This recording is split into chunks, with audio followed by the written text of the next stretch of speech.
Good day. This is Mr. J with another J-Cast. Today we're going to be looking at Unit 7, Statistics and Probability. Part 1.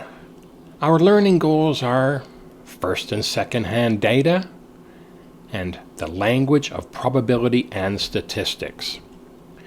Many of these words and concepts you've seen before. Now we're just going to revisit them in terms of math. You can do it. Here we go.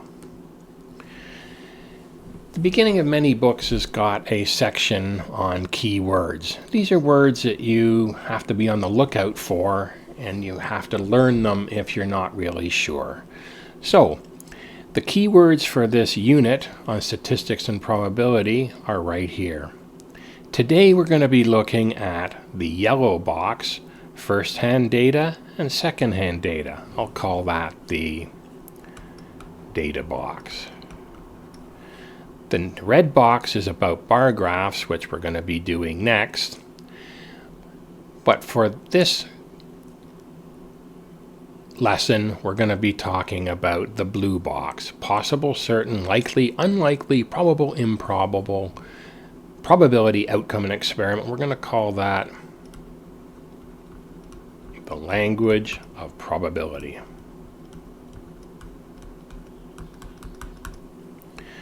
Excellent. Here we go. First and second-hand data. Well, first-hand data is stuff you collect yourself. So remember that. You collect it yourself. That's first-hand data. You ask a question, you collect the data, you ask the questions yourself. Data collected by someone else is called second-hand data. So if you were to look something up on the internet, somebody else has already done the research, that would be second-hand data. Here's some examples. Do your friends watch more English or French videos? Well, they're your friends, you're going to ask them, so that would be first-hand data. Which foods contain the most vitamin C? Oh, I don't know, I'd have to go look that up. So that would be an example of second-hand data. How many people live in Canada? Well, unless you want to try to go knocking on doors for the next 5 years, you're probably going to look that up. That's going to be second-hand data. And what are your favorite TV shows of students in your school? Probably not published anywhere, so you're probably going to have that yourself. That would be an example of first-hand data. So there's the two types of data collection. You do it yourself, first-hand, somebody else, second-hand. Excellent. Let's move on to the language of probability. Here are some words that we are familiar with, but they have very detailed meaning in math. Here we go with some examples. Possible means, yeah, it can happen. Impossible, nope, it's not going to happen, cannot happen, and certain means it's going to happen. Now, you're going to find virtually everything in life falls into the possible category.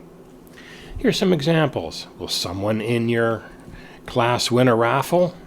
Well, I guess that's possible. If there's no raffles, I guess it would be impossible. So it depends on the circumstance. Someone in your class is 10 years old. Well, that's pretty much certain. If it's a bunch of grade 5 students, where you need to be 10 years old generally to be in grade 5, maybe 11 or 12, then it's probably certain somebody's going to be 10. It'll rain tomorrow. That's clearly a possible. Will you attend the Carnaval de Quebec next February? It's possible. And you will have math homework next Wednesday? Well, that's certain. I'm just kidding. That's possible. All right. On to our next set of words. In probability, we talk about probable is the same thing as likely, and improbable is the same thing as unlikely. Both are possible, but one is probable and one is improbable. So some examples. Will it snow tomorrow? I would say that's definitely improbable or unlikely. Will you have orange juice with your lunch today? Well, it depends on who you are. With me, that is unlikely. You'll see a nail next week? Well, that's very improbable. You'll go camping in the spring? I hope that that's going to be probable for me, so I'm going to put probable. Tomorrow is Friday. Well, it depends on the day. So is tomorrow, given today that I'm doing this video, is a Monday, I would say that it's improbable that tomorrow is Friday, unless I'm all confused. I hope nobody has any opinion about that. The sun will rise tomorrow. That's a solid probable. So there we go with a few examples on some of the language of statistics, and on to a final concept. We're going to put probability to the test. We're going to have an experiment, and we're going to have an outcome. We have a coin here, nice toonie, we've got the tail side of the polar bear, and the head side, there's the queen. Now, we're all familiar with tossing a coin. Which comes most likely, heads or tails? Well, most of us know that they're equally likely. That's why we use them in sporting events. So let's say we toss a coin 40 times. Well, I'm going to just scratch that 40 out for now, and I'm going to put a 10. Let's try quickly 10 times. Hypothetical, which means we'll do it in our head. So let's say you flip a coin, it comes up heads. I'm going to make a tally. Let's say flip a coin, it comes up heads again. Another flip of the coin. Oh, another heads. How about another flip? This one comes up tails. Another flip heads. Another flip heads. That's 5 of them so far, and only 1 tail.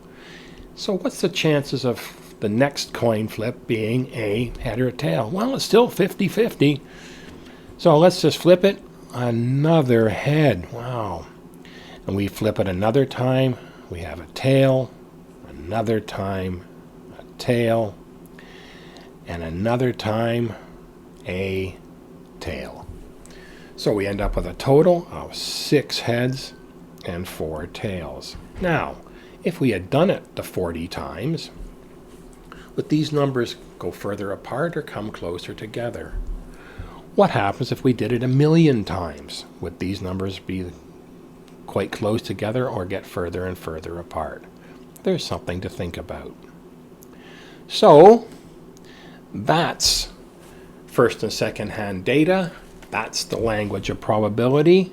I'm sure you're pretty familiar with most of these terms. You just have to start using them in terms of probability and statistics. Good job.